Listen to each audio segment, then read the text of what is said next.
Hello, YouTube. What's going on this evening? Hope everybody's doing well. It is 12:18, about 9:06. We're a couple minutes later than normal tonight. I think we plan to start about 9:05.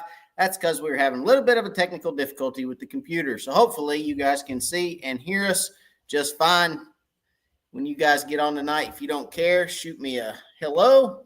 Let me know where you guys are from. We always like to see how far out we're reaching. Post a comment on there. Get your fingers limbered up. And let's get going. I'm ready. We got a lot of good things to talk about tonight. Several of them may be, one of them may be a little controversial for some of you guys. We're going to talk a little bit. We're going to get a little technical tonight. We're going to talk about some technical stuff and some fish care and some different things. So, we're going to get into what's up, Jimmy Pratt. Jimmy Pratt in the house, guys. So we're going to talk a little bit about, just like it showed on our thumbnail. So we got the Watts Bar recap. We got the difference maker from that Watts Bar tournament. What's up, Chris? Missed you this past weekend, buddy. And then we're going to talk about, are we killing our crappie? Okay. This is something that here in the past week I've really been stressing about, and I want to talk about it. I want to get y'all's opinion, and I want to have a good conversation about it with you guys tonight. So hopefully you guys got your fingers warmed up, because we are going to hopefully get a pretty heated chat started tonight, because everybody's going to have, I feel like, a little bit of a different opinion. And I feel like this could be one of those that runs away from us for longer than an hour. I hope it doesn't. But if it does, it's fine. We'll stay on here and talk to you guys as long as you guys want to chit chat. So what's up, George Hamby? What's up, Stuart? What's up, Paul? Hope you guys are doing well. I think I'm a little behind here on my live chats. Actually, I know I am. So my live chats come in a little later than you guys actually type them in. So keep in mind, when you put a comment on the channel, okay, or on the live, you put that comment in and you say, yeah, hey, what's up? It has to leave you, go out there into space, get booted and kicked around, and then get thrown over to me before I get it. So if I don't get your comment right away, I'm sorry. We'll try to get to all of them tonight. But again, I feel like there's probably going to be several comments in regards to our conversation tonight, what we're going to talk about. And hey, that's okay. That's all good. So, Aaron Jones, what's up from Arkansas? What's going on, Aaron? Again, if you would, drop me a comment. Hello, where are you from? That way we can, I can say hello back. I always say we, but I can say hello back. And that way we can figure out how far out we're reaching tonight. Okay. So let's talk first about the Watts Bar recap. Let's talk about Watts Bar, East Tennessee Crappie Tournament Trail, Watts Bar Lake recap. Very, very good tournament. Absolutely great tournament. Dale Joslin, what's up from Central Kentucky? What's going on, Dale? So last time we talked, I told you guys a little bit about that Watts Bar tournament. It was a little bit different. Okay. Tournament setup was a little different. It was a sections tournament, sections event. So what that means is after the registration, you show up that morning, you register for the event. After that event, okay, they had you draw a section 1, 2, or 3. They sectioned the lake off, section 1, section 2, section 3, and you drew your section, and that's the section you had to fish. And the people that drew that section with you is the people you competed against, okay? So there was 19 boats in the event. There were 7 in section 1, 7 in section 2, and 5 in section 3. What's up, Joe? Hope you're doing well too, buddy. But very good event, a lot of fun. So we got there that morning. We drew section 2. Section two had some heavy hitters in it. Had some heavy hitters in section 2, and was really excited to draw section 2. I really would have been excited to draw any section of the lake. Section 1, 2, or 3 is good. There's fish, big fish all over the lake. I felt like in that particular time, this particular time in the year, and with the way the fish were set up, I feel like I could have caught a good bag in 1, 2, or 3. So 2 was kind of closest to the ramp, so I was happy about that. I didn't have to run very far. The Pro XS right back here, guys, that beautiful, beautiful thing right there is kind of broke in, not completely broke in. Okay, so we got her halfway broke, but not really completely broke in. So kind of limping around the lake that day, if you would, just because we haven't got the complete. Haven't got the complete break-in yet. Sorry, I had to pop up on the screen there. So I hadn't got the complete break-in done yet on the new Pro XS. So just kind of limping around, like I said. Can't really hold it wide open throttle for longer than 5 minutes at a time, blah, blah, blah, blah, blah, blah, blah. So kind of in the middle of the process, if you will, for the motor. But, again, Drew Section 2 is great. Had a great day. Absolutely caught a ton of fish.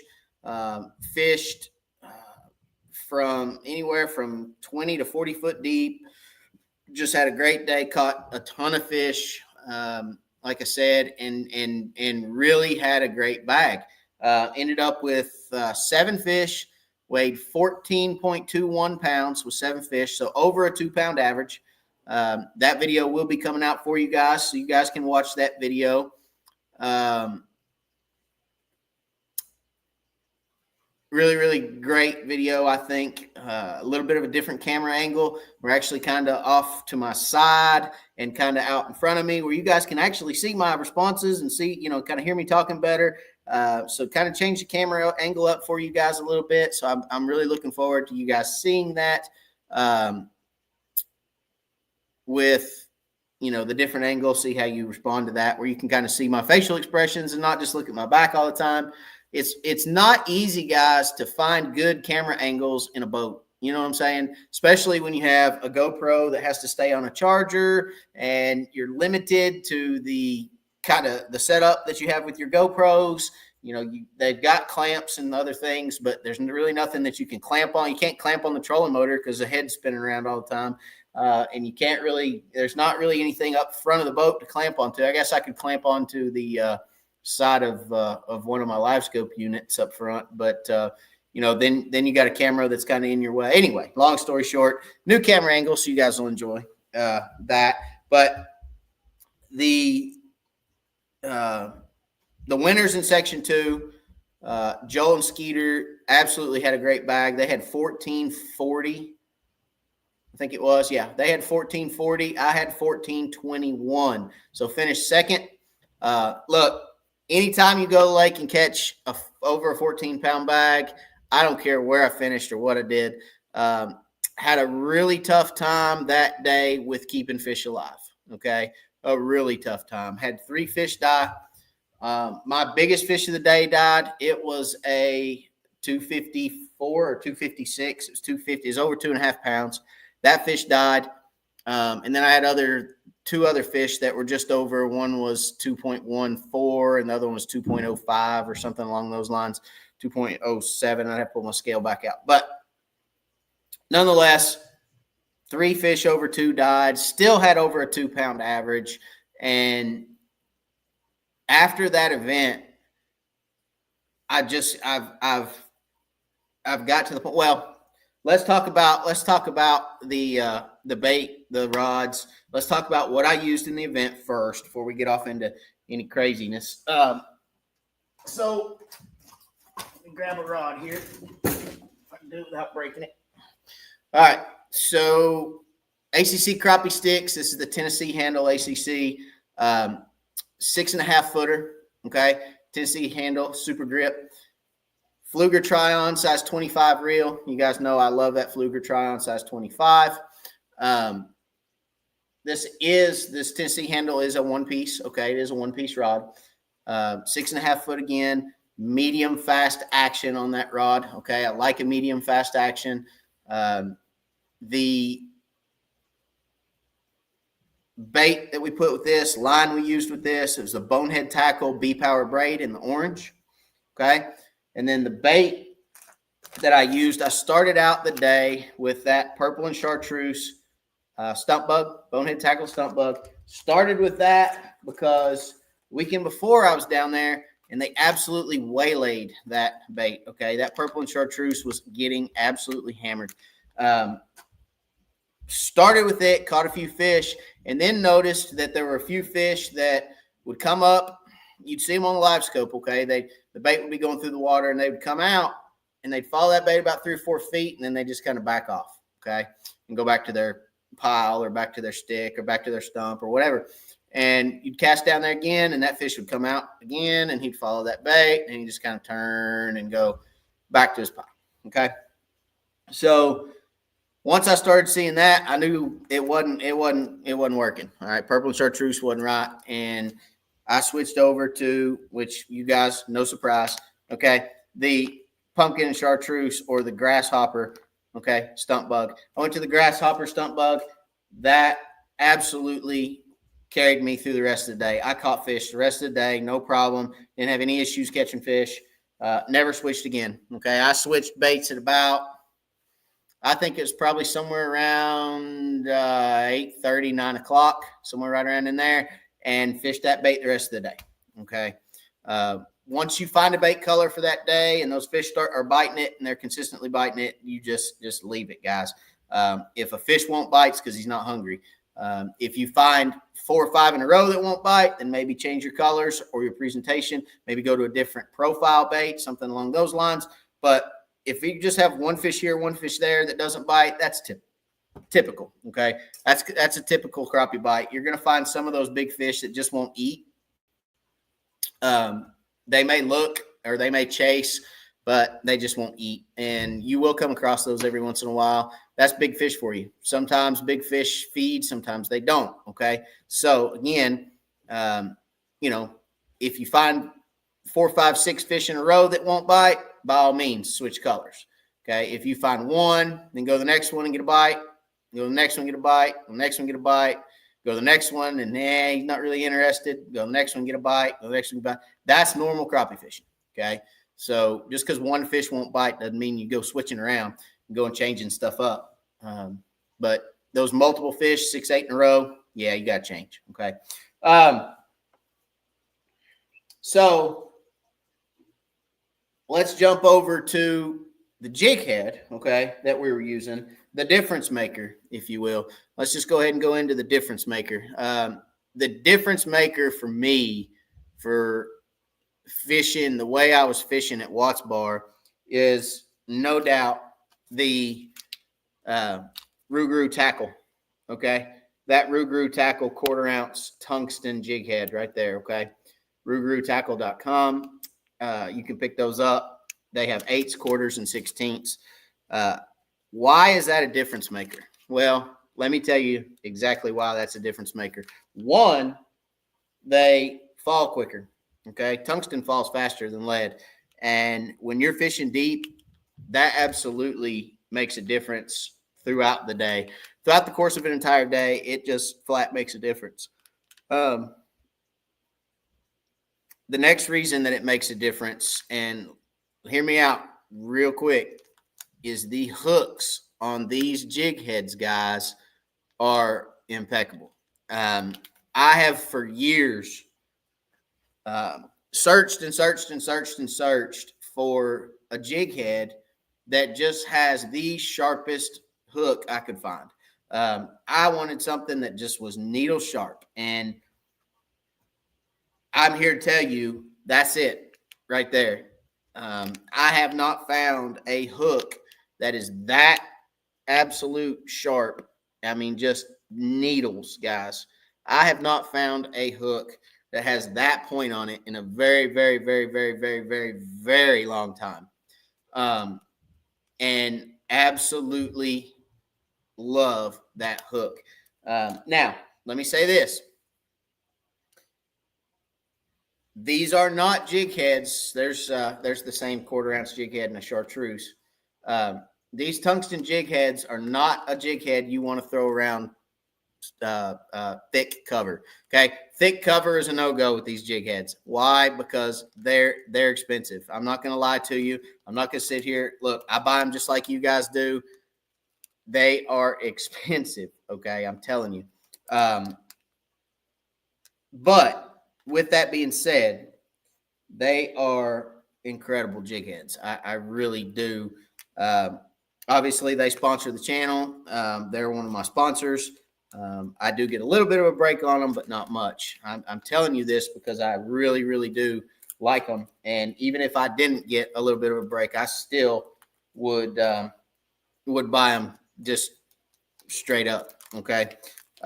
So with that being said, those jig heads were a difference maker because I didn't use a net. For one, I didn't use a net all day.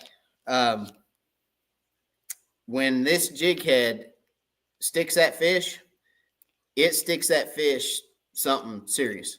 I mean, it does not come out. And 9 times out of 10, it's right in the roof of the mouth, and that hook drives all the way through the roof of the mouth, which if you guys know crappie, roof of the mouth is the hardest. The rest of the mouth is pretty, pretty soft. But the roof of the mouth is hard, okay? And to get a hook to drive through the roof of the mouth, especially 40 foot deep, is tough. Not with those jig heads. They were a difference maker for me not losing fish, okay? Typically, when you fish deep, you typically lose some fish because a lot of times if your jig, if you don't have direct contact to that jig and you get a bite and you go to set that hook and there's a little slack in that line or a little, you don't have the absolute best hook set on that fish, sometimes that fish will come unbuttoned at that depth. Not with those. Those jig heads are solid. Again, I love them. They're not a jig head, again, that you want to throw around heavy cover because they're expensive, okay? But they fall quicker. You can get to the fish faster. You can present your bait to more fish in a day's time, in an 8-hour period, and you can absolutely guarantee that you're going to stick those fish when you set that hook. You don't have to set the hook like I do with those jig heads. I set the hook like I'm bass fishing still. I've had people laugh at me in the past week about that because they say I set the hook and reel fish up so fast that I blow their eyeballs out, but that's okay. When I set the hook, I want the fish to know he done messed up. You know what I'm saying? So I give it to him. I let him have it. All right. But that's part of the fun is the big old giant hook set, right? So Rougarou tackle jig heads, absolutely a difference maker for me, no doubt. I told you guys when I first got those that I would report back with some reviews on them, and I absolutely love them. I haven't got to use them a ton because they are pricey, and I use them for mainly tournament fishing. That's when I kind of have those jig heads on a rod, and I'm putting those to good use. Is during my tournaments, but for the last 3 or 4 tournaments that I've used those, I have fallen in love with that jig head. I really have, and try them out. Get you a pack, try them out. You won't be disappointed, I promise you that. But I wouldn't go trolling with them, and I wouldn't go throwing them around brush piles. But yeah, so that's the Rougarou tackle jig head. Now, let's get to the controversial part of the evening, okay? Let's get into the controversial part of our talk tonight.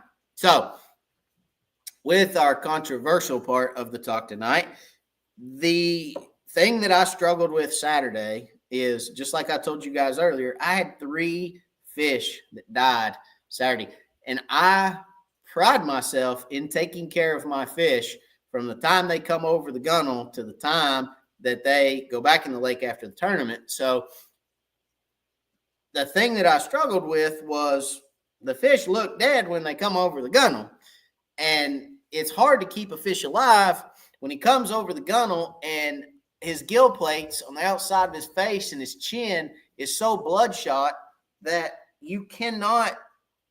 I mean, it's like all his blood went right here in his gills, and you try your best to keep them alive. You try your best to take care of those fish. I mean, I was back there babying them. I mean, I was taking them by the lip and I was doing figure eights in the live well with them, just trying to get them back to life. I'm like, this fish won't move. Why won't this fish move? I mean, it's stiff with its mouth open. Just, it's like, I'm dead. And I'm just going to be honest with you guys. It bothered me. It bothered me. It bothered me. Okay. So then I got to thinking to myself, okay, what can I do to be better? What can I do? You guys know I clip all my fish, okay? So I've got clips right here, which I'll show you guys. Some of you guys are going to know, some of you ice fishermen are going to know what these are, okay? Let's see if I can't hold one of these up. All right, so some of you ice fishermen are going to know what those are, right? I use them as fish clips. They've got a great clip on them, okay? Nice wide clip with a nice wide jaw. None of that alligator clip type stuff. And that is the clips that I use. They come in, they come in 2-packs or 3-packs or whatever, but those are the clips that I prefer to use. Okay. So with that being said, I do clip my fish. Well, what I was actually doing this past Saturday was I was putting 2 clips on each fish, just trying to hold them straight up and down the live well and give them that opportunity to equalize, because when you bring them up from a depth of 30 plus feet, I mean, that fish comes up and he's swolled up like Andre the Giant, and his eyes are popped out, his gill plates are bloodshot, his mouth is open, he's not moving, it's like he's comatose, and you're just trying to figure out what to do to get him back. Some people are going to say fizz them. Yeah, I get that, but there was teams in the tournament that fizzed their fish and they still died. Okay. So this led me to my next, I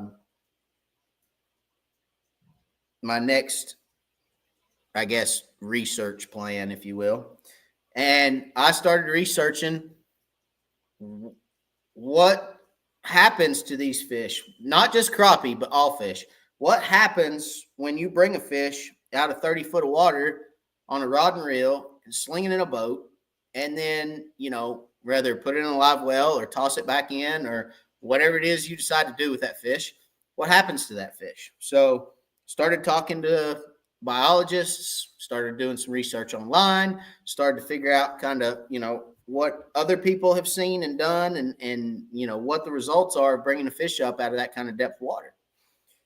And, I will say this, 3 years ago or 4 years ago, before LiveScope came out, nobody ever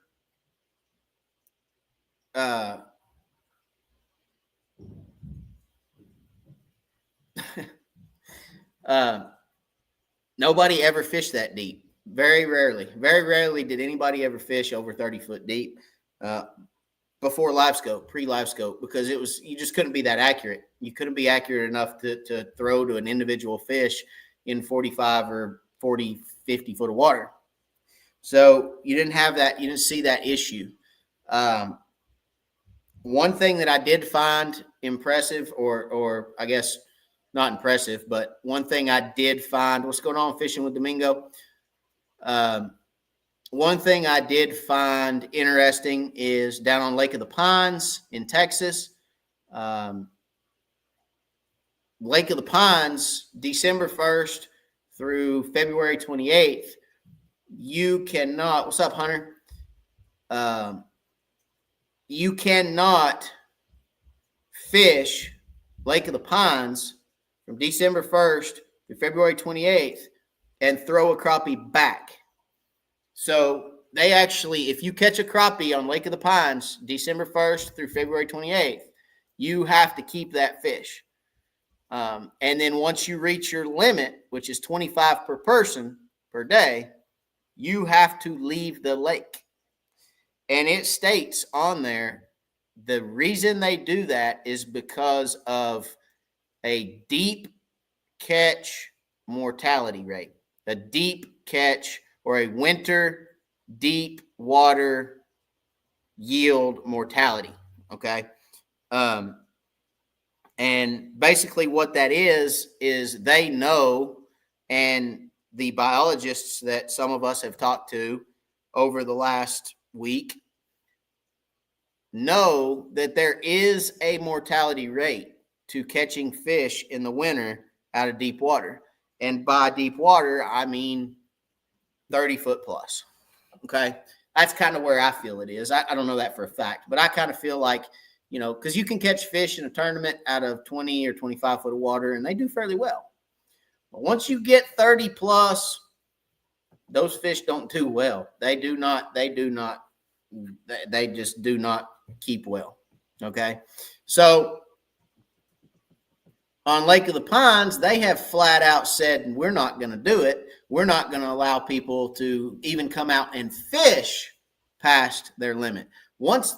Because what happens essentially, okay, is there is a mortality rate. What we're told, if you go out and catch fish in the winter in deep water, the biologists have told us that there is a mortality rate.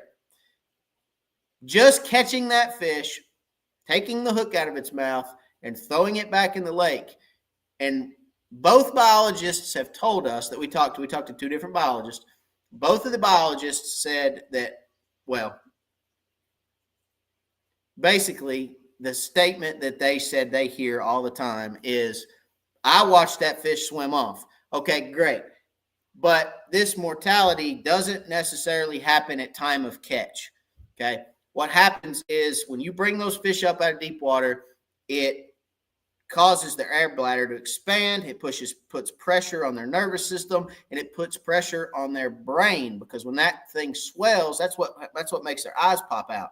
It puts pressure on their brain and affects their nervous system. So a lot of times, if you throw that fish back, a fish's natural reaction is to swim. Okay. And it takes off and it swims down. They have told us somewhere between 25 and 50%. We were told 25 by one biologist, 50% by the other biologist. Those fish die within 3 days of being caught, just by being caught out of that depth of water. Okay. That brings up a whole nother moral dilemma for me. That might not bother some, but that brings up a whole nother moral dilemma for me.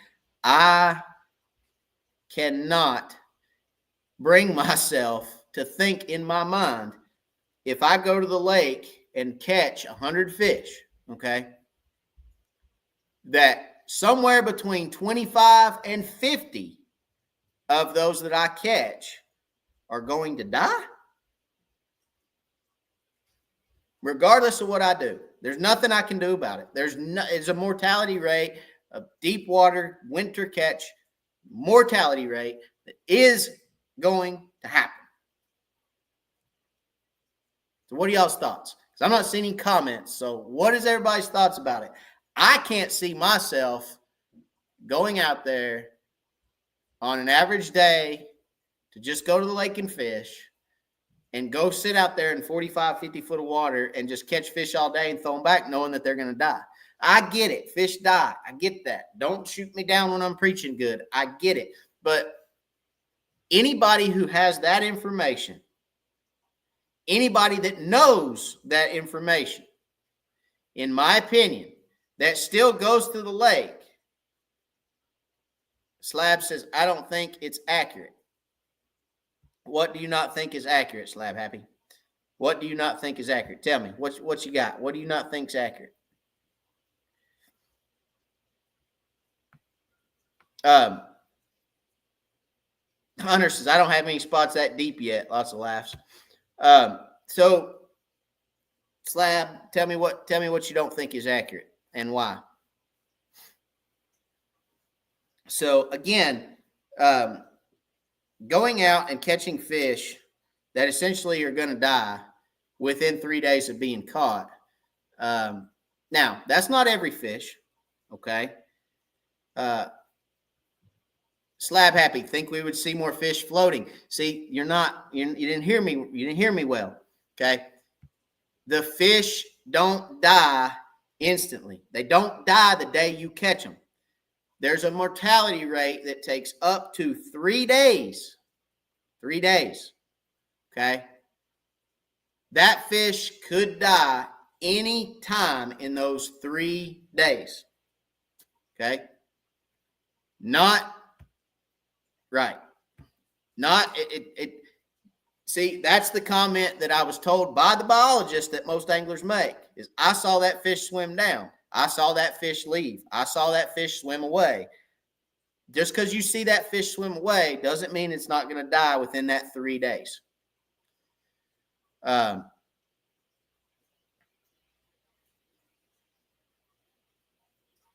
Some of us fish 4 days a week. There you go. Another thing that was stated by our biologists were a lot of those fish don't float. A lot of those fish actually sink. Okay. That was the comment that I was told. A lot of those fish, and again, this was two completely different biologists that we talked to, completely don't know one another. One of them is I think one of them was actually a professor of some kind that one of us talked to, an actual teaches fish biology, a professor at college or something of those lines, or maybe somebody that knew that professor. But anyway, long story short, a fish biologist, outside two completely different sources that we spoke with, by two completely different people, me and one other person, that was told there is a mortality rate. Unfortunately, there is not.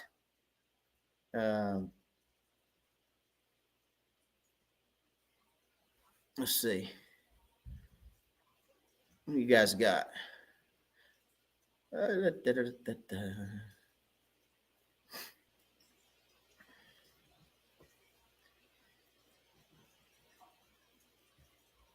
Well, so Slab Happy says, I think we'd see more fish floating with all the crappie anglers. Not necessarily, because not all the crappie anglers are fishing that deep. You know what I mean? They're not fishing that deep. And again, from what I'm told is a lot of them will actually sink. And I was told by one person that I spoke with a couple of days ago that, they see on their live scope that these fish actually nosedive when they throw them back, and they'll nosedive right down in the mud and hit the mud just as hard as they can. They don't even slow down. They just hit the mud. He's like, that could be. I mean, they could be running down there to the bottom of the lake. And look, I can tell you this. I had a fish in my live well this past Saturday, one of the ones that died, that was in my live well. I thought he was fine, and all of a sudden I'm sitting up there on the front deck, and you just hear this god-awful racket in my live well. Just bang, bang, bang, bang, slam, slam, slam, and stuff. It's like, what in the world is going on? I come back here, I flip that live well lid open, and that fish was in there literally flipping back and forth, back and forth, back and forth. It was having a seizure. I mean, it was just having a seizure, and that lasted about 30 seconds, and then boom. As soon as it quit, it was gone. The fish turned color. It lost every bit of color. It turned completely white. It was white and pink, dead that quick. Had a seizure in the live well. I watched it with my own two eyes. It had a seizure in my live well that I saw, that I watched happen, and it died and lost color instantly in my live well. I couldn't grab my camera fast enough. I was trying, but I couldn't grab my camera fast enough because it was up front. So I watched that fish have a seizure in my live well and die. And when I say seizure, I know what a seizure looks like in an animal, because my dog Rusty, you guys know from my lives 3 years ago, when I had Rust Dog had seizures all the time. And I'm telling you, I know what a seizure looks like. And that fish had a quote unquote legitimate shaking seizure in my live well and died. I'm not cool with it. That's just me. But if fishing 40 feet is what it takes for me to win a tournament, I'll be fine just fishing. I'm not poaching them. Cagle told me 6 years ago, if he had to win a tournament fishing that deep, he would not win. So that's Eric Cagle. Eric Cagle is he's one of the greatest crappie anglers in the country, who obviously is in the same belief that catching them that deep is not beneficial to the fish. I mean, it absolutely is not good for the fish. George, let's see. Cagle told me to keep it at 30 and up no matter what everyone else is doing. His words, those big fish will die. So, there you go. One of the greatest crappie anglers probably of all time that is saying kind of the same thing right along those lines. It's not good. It's not. The more I read about it, the more I research it, and the more I go out there and do it, the more I'm figuring out it is not good. I mean, I bet I had a dozen fish that I caught that I threw off the boat that weren't keepers for me, didn't get me any better in my bag, that I threw back and they floated, and I'd have to go get them and slap them on the lake, or figure eight them in the lake and try to get them to swim down. And then finally they'd swim off, but that can't be good for them. It just can't be. It just can't be good for those fish. And I can't get out of my mind, first of all, the fish having a seizure in my live well. Second of all, the fish that died, that I ever have fish die. I never have fish die. I baby my fish. I spend more money on my live well stuff than I probably do, well, I've got a lot of bait, so I shouldn't probably say that. But I spend a lot of money on live well stuff, you know what I mean? On stuff to take care of these fish. Please release me, and foam off, and extra aerators, and clips, and weights, and all this stuff that we keep, hydrogen peroxides, and all this different stuff that we do to try to baby these fish. I ice my live well when it's warm. I do, outside of just I don't know what else I could do, but having these fish perish like they are, and then starting to research it and figuring out that catching these deep fish is actually detrimental to their health and actually not good. And there is some form of mortality. Now, I'm not saying 25 is the right number. I'm not saying 50 is the right number. I'm not saying 100% is the right number. I don't know that, honestly, and I don't know how they know that. They just do. They tell us that they know that, but you know what it is. I know I've seen it to some extent. I know I've seen in some form or fashion, I've seen fish die that I've caught out of deep water. And when I say die, I mean die. I'm talking, there was one Saturday that I reeled up, and yeah, I reel my fish up fast. I probably could do a little better, not reeling them up so quickly, but I reeled my fish up, and I took it off, and I threw it back in the lake, and there wasn't nothing I could do. It was dead when it hit the deck. When it come over the gunnel and it hit the deck, it was deader than a hammer. It never moved again. And I threw it back in, and it just floated. I mean, to me, being a good steward, you can't call yourself a conservationist if you know that there is a mortality rate to catching a fish deeper than 30 feet, especially in the winter, and you go out there and you do it anyway. Don't call yourself a conservationist unless you're going to eat them. If you're going to eat them, fine. But I'm having a hard time. I'm struggling morally with myself, and this is just for me. I'm struggling a little bit morally with myself, whether that's the right thing to be doing or not. Obviously, I need to research it more. I need to talk to more people, and I need to figure out really what the deal is before I go putting my foot in my mouth. But I think it's something to consider. It's something to think about. If you know that people tell you, and you've seen it. Like I saw it Saturday. I don't know how many fish I killed Saturday. I don't know. I know I killed 3 that came in the boat. And I know I killed another 2 that never swam away when I threw them back in. And I had 8 in my live well, 7 in my cooler. I had lemon in the boat. I couldn't keep any more. So, yeah, I don't know.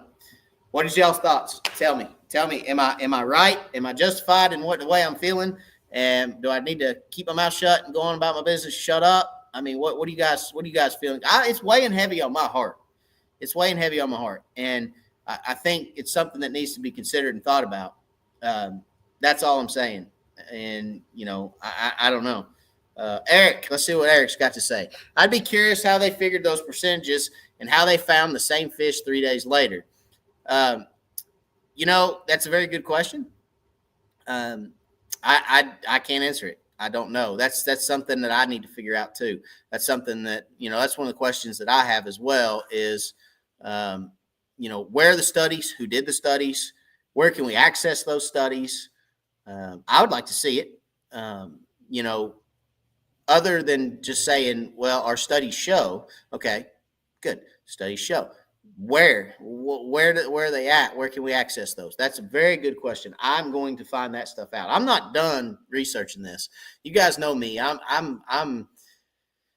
am very particular, and I'm not gonna stop researching it. I'm gonna try to figure it out the best I can. Oh, excuse me. Just brainstorming, maybe have the Watts Bar tournament during the time of year when most big fish are less likely to be that deep, or cutting down the 5-fish limit and less a couple hours. Well, yeah. So outside of let's not even think about tournament, any kind of changes or anything. But Chris, I hear you. I'm on the same page, but regardless of whether you have a 5-fish limit or a 7-fish limit, you're going to keep catching fish, right? You're going to keep catching fish. You're going to catch fish. You're going to keep trying to cull up. You're still catching fish and you're still releasing them. So it's really not going to, whether you weigh in 5 or you weigh in 7, that's not going to change anything as far as, catching fish and releasing them. But I'm thinking outside of tournaments right now. Let's get the tournament opened my eyes to the fish, how hard they were to keep alive, how many fish floated when I threw them back, how, just fish that I had several that I threw back that swam down and then come back up. I had several that did that. And when that happens, it's disheartening. It's absolutely disheartening. I actually called one of the other tournament guys at one point. And I said, "Hey, are you struggling to keep fish alive?" I said, "I can't keep them alive, man. I'm struggling. I'm really struggling."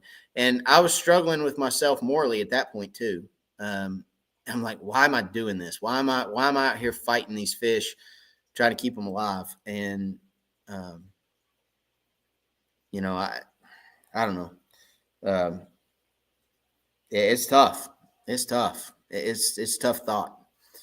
But yeah, I don't know. I mean, cutting down, Chris, cutting down the time would keep people from catching as many fish. That would, but, again, I'm thinking outside of the tournament. I'm not even thinking about tournaments right now. Get outside of that and just thinking, the average everyday angler going to the lake and catching fish for fun, going out there and just fun fishing. You go out there fun fishing 30, 40, 50 foot of water and you catch these fish and, you can have a great day and catch 100 fish, which is, kind of average a lot of times on Tennessee River lakes. How many of them die that we don't know about? I mean, to me, if it's 1%, it's too many. I'd like to go catch fish and release them and know I can go catch them the next day or 3 days later or whatever. But yeah, it's tough. Again, I know this is going to be a little controversial. I know I don't know everything about it yet. I really don't, but it's weighing heavy on my heart and it's weighing heavy on me. And I got to talk about it. And you guys are who I talk to this stuff about, I want to be a good steward of the resource, and I want to do my part in, obviously I eat crappie. Okay. I eat them. I love to eat them. They're one of my favorite things to eat. I even have a cookbook series of cooking them jokers up and eating them. But, I also don't want to be wasteful. And if it's wasteful, man, I struggle with it. You know what I mean? Does that make sense? Jenny Pratt. It was Tennessee fish biologist at it too. He said fish that swim off good will make it. It was Tennessee fish biologist at it too. He said fish that swim off good will make it. He said fish that swim off good have a better chance of making it, but they could still die within the 3 days. Right?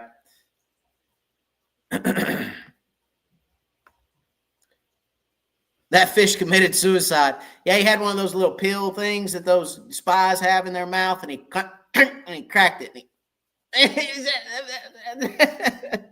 Yeah, that's right, Joel. He did.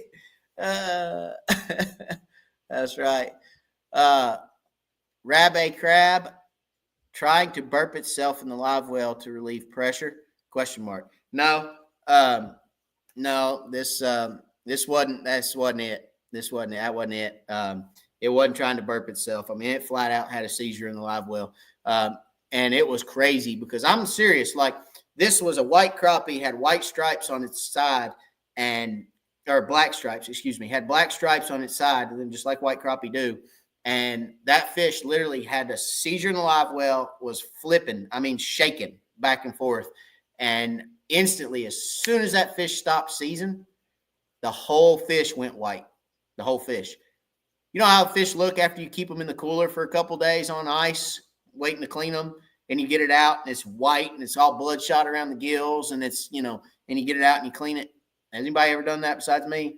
That's what this fish looked like the moment it stopped seizing in the live well. It was crazy. It's the craziest thing. I watched the fish change color right in front of my eyes.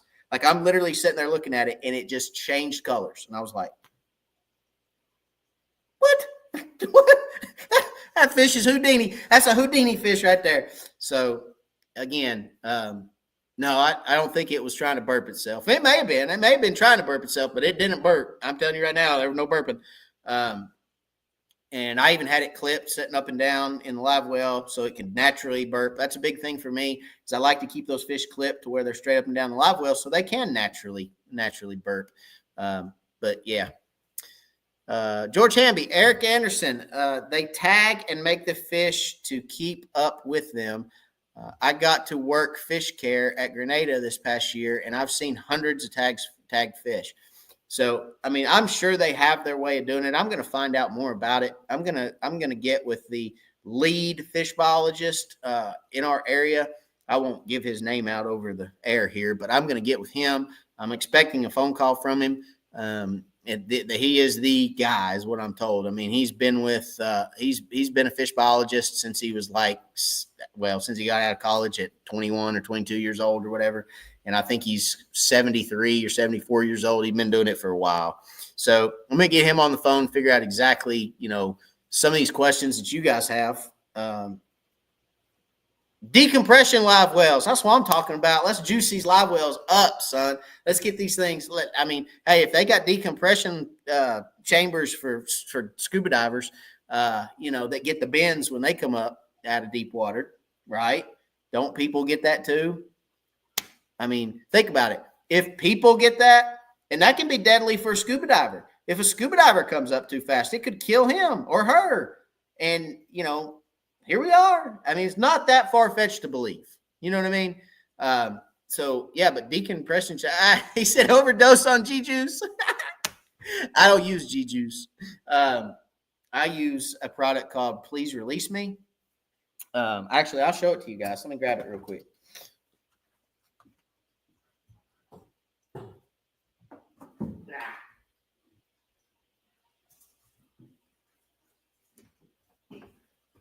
All right, couple things that I use in my live well. So one is Please Release Me, okay?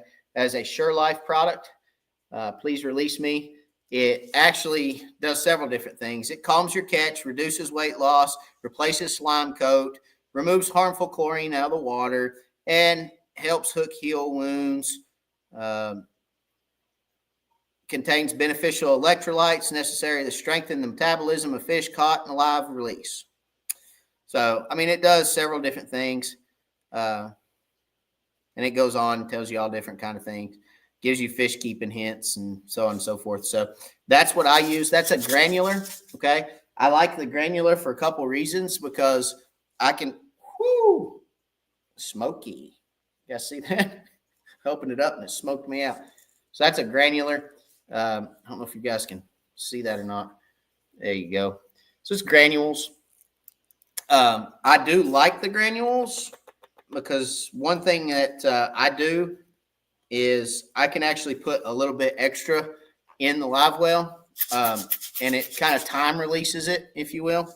So I can run a little bit of fresh water through every little bit and keep some fresh water in there. Oh, I think it removes, I said it removes harmful chlorine. It also removes, where's it at? Removes harmful ammonias in water as well. So it removes all kinds of different chemicals, because the fish in a live well will actually put off chemicals that are not good for them. So there you go. Please Release Me. Sure Life. That's one product that I use. Another one that I use is called Foam Off from Sure Life. That's a Sure Life product as well. it removes surface foam. So surface foam will actually cause your oxygen to not penetrate as well. I think it says in here. Where's it at? No, it doesn't say it on here. Sorry. But basically, what happens is the bubbles on the top of your live well, the foam on top of your live well, will actually steal, quote unquote. This is not technical. Okay, this is Matt's paraphrasing. Will actually steal oxygen from your water because it gets trapped in the bubbles up on top of your live well or your bait well. So that oxygen comes up and it kind of gets trapped in that bubble mass at the top of your live well. And what happens is it actually does not allow that oxygen to penetrate your water as well as if the foam was gone. So that foam actually is harmful to your live well and your fish. So something like that foam off to get rid of that foam is what I use, and it works wonders. You can have a layer of foam on top of your live well. You can open it up and you can drop about 6 or 8 drops of that foam off in there, and it just absolutely disappears. So, it works really well.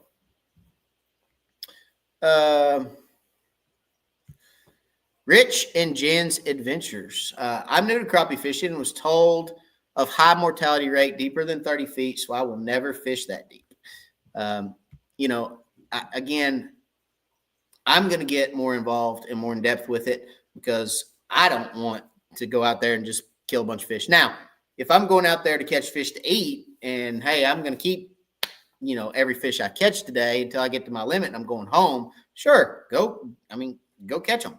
Go catch your 15 or your 30 and go to the house. If you're going to eat them, they're going to die anyway, right?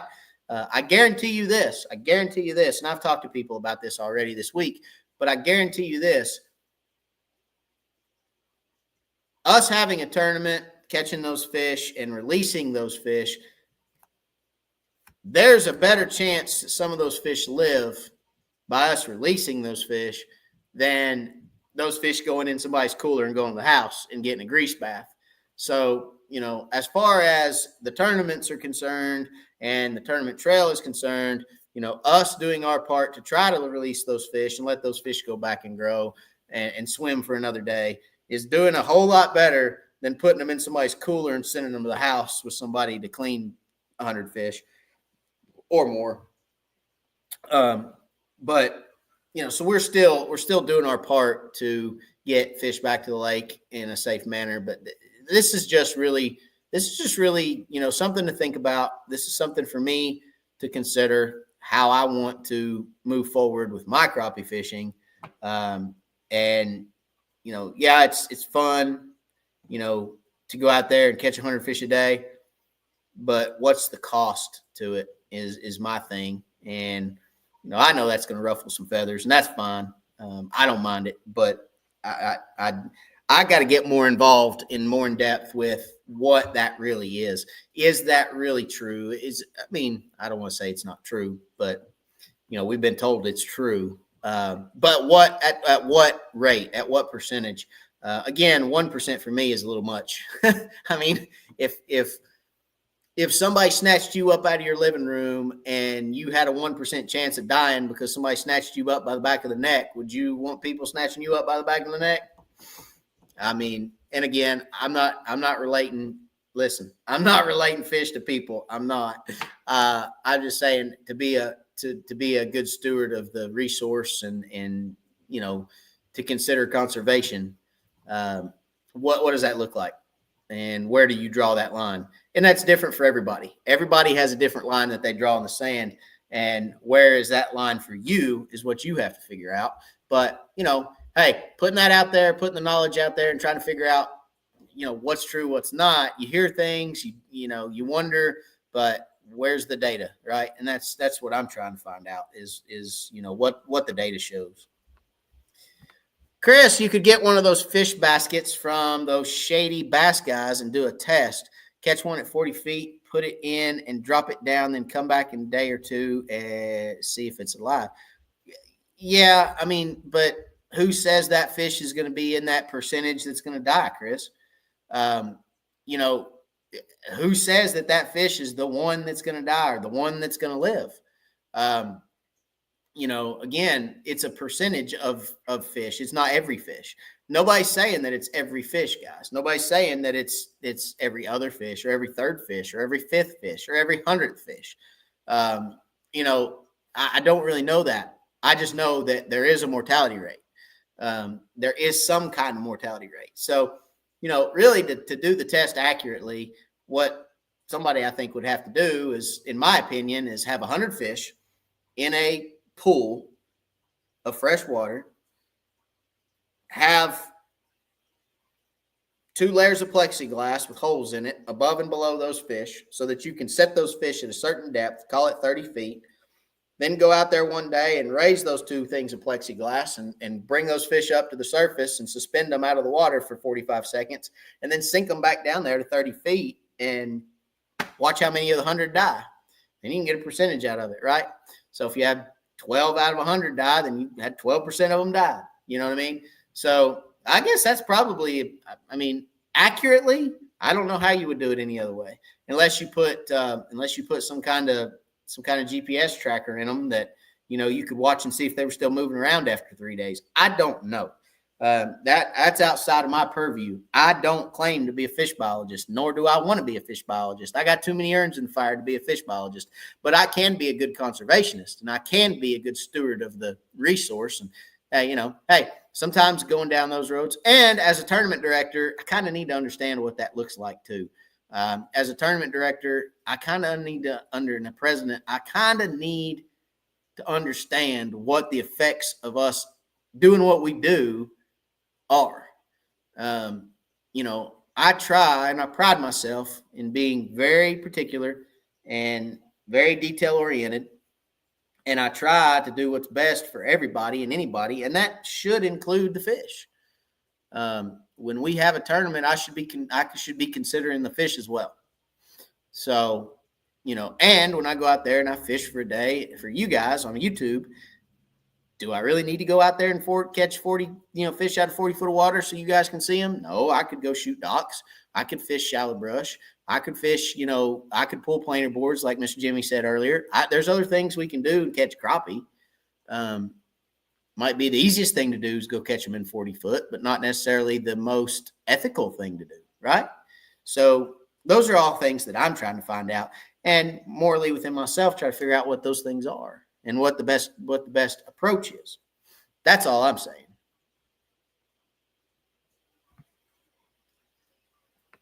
And they're talking about, this is all fish, guys, not just crappie. This is bass. This is catfish. This is all fish. This is white bass, stripe. This is all fish that these biologists were referencing. So it's not just crappie. Hey, again, what's that look like for each individual? You guys have to figure that out, not me. I'm not here to tell anybody how to fish or how to catch crappie or how to catch bass or how to catch anything.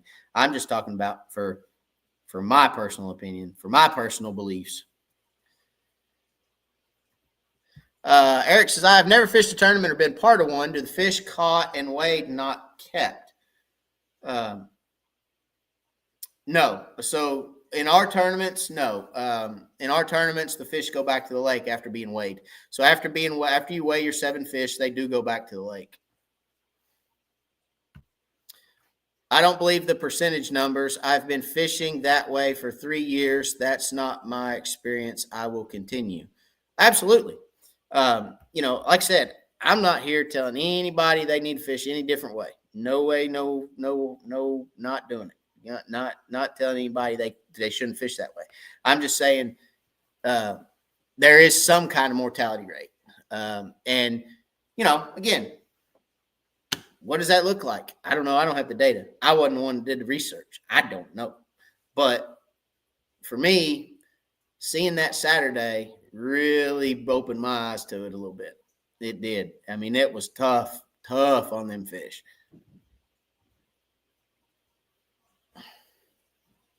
Slap Happy, you and Joel should stop fishing, just run the tournament.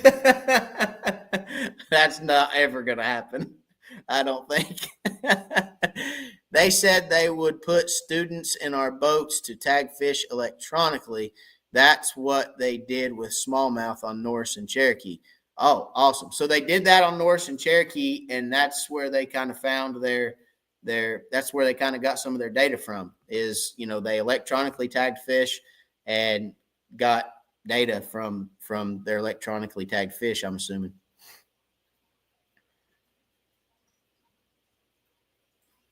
They could die in 3 days. They could also live. Yeah, they could. Absolutely.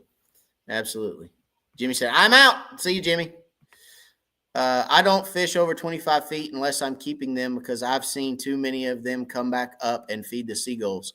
They do. Some of them do.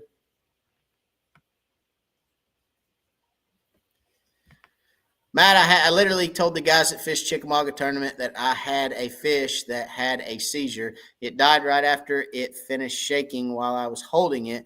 That was my deep fish, 42 feet. Oh, it was crazy. I mean, it was crazy to see. I mean, it really was.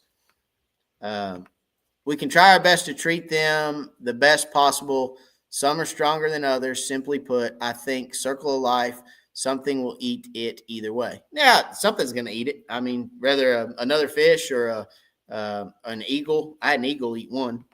That would be awesome if we could have some way to decompress them. I believe in Matt's system more than any of them. If they can't live by equalizing with weight, I'm not into sticking one. Yeah, sticking one is tough. You got to make sure you stick them right. That's for sure. Got to make sure you stick them right. What's up, asleep? Getting on late, but wanted to say hello. What's going on, buddy? So anyway, like I said, I know that's going to be a little controversial for some people. I'm sorry. I hope I didn't hurt any feelings tonight. If I did, I apologize. And, in hindsight, that if I upset anybody, I'm sorry. I didn't mean to. I'm just talking from my experience and the way I felt. That's it. That's all I'm saying. The way I felt, my experience, it hurt my feelings. I'm in my feels. Okay. Don't judge me while I'm in my feels. But again, that's,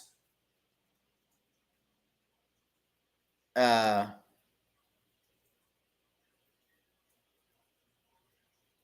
don't judge me when I'm in my feels because hey, I don't have all the data yet, but I'm working on it. I'm researching it. I'm getting it. I'm trying to pull it all together.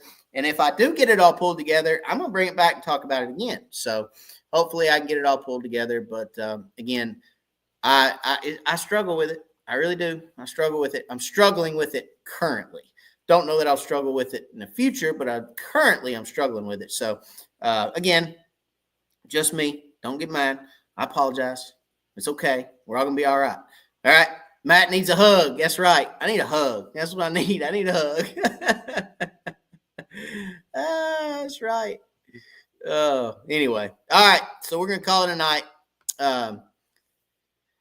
Been on for a little over an hour.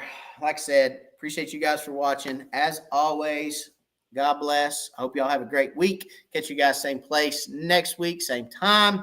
Hope you guys can join. Let everybody know about the channel. Tell them to check it out, and we will catch you guys on the next one. Thanks for watching, guys. We'll see you.